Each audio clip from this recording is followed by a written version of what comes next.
माता मैया जय लक्ष्मी माता, तुमको इस दिन सेवक, मैया जी को इस दिन सेवक, हर विष्णु विधाता, ओम जय लक्ष्मी माता,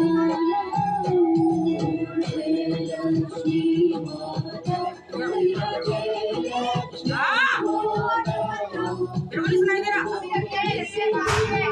माता, मैया जी को इस दिन सेवक, हर विष्णु विधाता, ओम जय लक्ष्मी माता।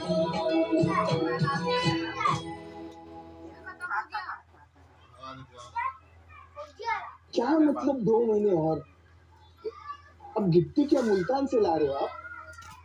मेरा पूरा परिवार इंतजार कर रहा है मिश्रा जी, दिवाली अपने नए घर में मनाने के लिए। जिस घर में तुम रहती सब सनवर मन नहीं घबराता,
ओम जय लक्ष्मी माता।